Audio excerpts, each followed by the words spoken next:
Allô l'assureur. S'assurer, comme on dit, c'est se couvrir contre un risque. Qu'est-ce que le risque?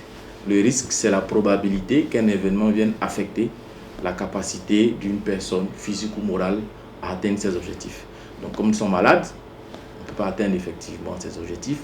Lorsque nous avons un accident auto, nous ne pouvons pas atteindre nos objectifs.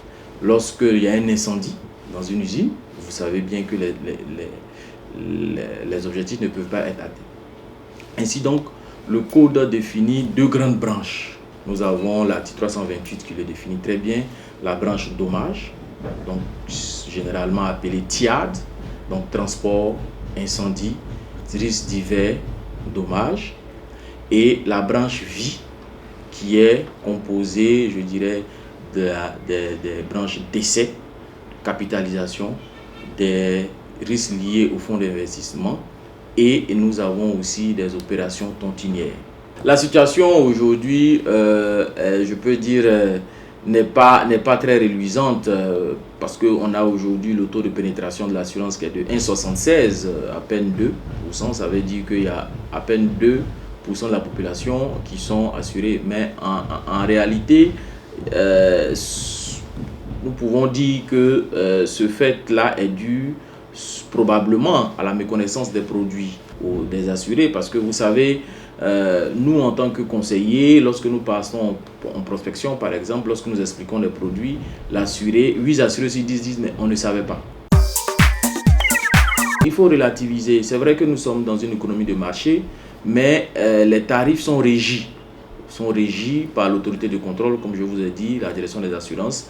Pour tout tarif, pour toute compagnie d'assurance, les tarifs sont validés, il y a un niveau plancher.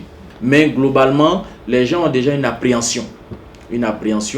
On part du principe que l'assurance est opaque. C'est aussi vrai parce qu'on achète quelque chose qu'on ne voit pas. L'assurance n'étant pas palpable, on a une appréhension, mais l'idée c'est de venir, aller s'informer. L'assurance aussi, c'est des cotations qu'on fait. C'est comme, on va demander une facture pro forma avant de prendre par exemple une marchandise. C'est le même principe.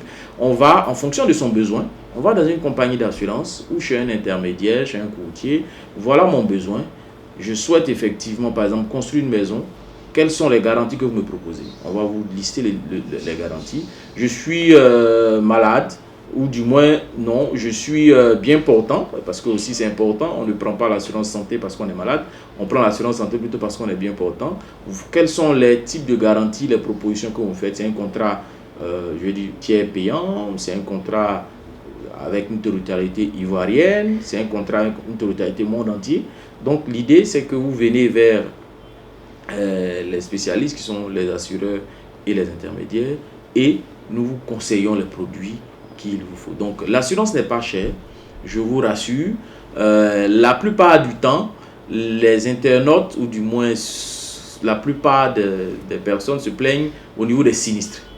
On se dit, les assureurs, vous êtes prêts à prendre notre argent au niveau de la souscription, mais pour payer les sinistres, nous avons beaucoup de problèmes. C'est vrai à tort ou à raison, parce qu'il faut savoir aussi que l'assurance a des règles en matière de gestion des sinistres. Avant d'être indemnisé, il faut d'abord faire la déclaration du sinistre. Allô l'assureur.